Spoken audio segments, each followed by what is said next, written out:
रात के लगभग 12:40 हुए थे। अंकित अपनी बहन को देखने हॉस्पिटल पहुंचा। उसने लिफ्ट में 5वें फ्लोर पर जाने के लिए बटन दबाया, लेकिन लिफ्ट अजीब तरह से झटके खाती हुई वार्ड नंबर 7 पर रुक गई, जबकि हॉस्पिटल में सिर्फ 6 वार्ड ही ओपन थे।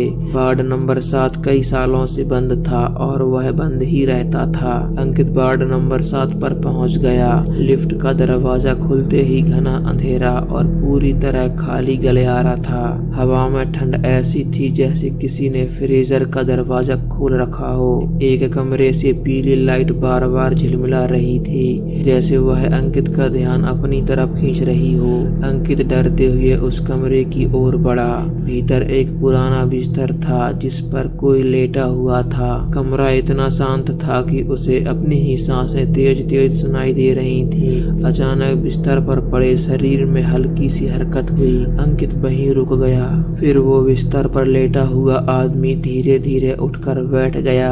चादर के नीचे से उस आदमी की गर्दन धीरे धीरे बाहर निकलने लगी और कमरे में एक फटी आवाज गूंजी, जिंदा लोग यहाँ नहीं आते।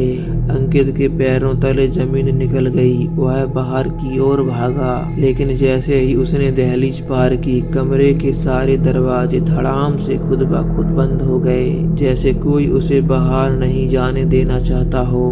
अंकित जोर से चीखा, कोई है, दरवाजा खोलो। हॉस्पिटल में नीचे सभी लोगों ने अंकित की चीख सुनी, लेकिन कोई भी उसके पास नहीं गया और अंकित हमेशा के लिए उसी कमरे में रह गया।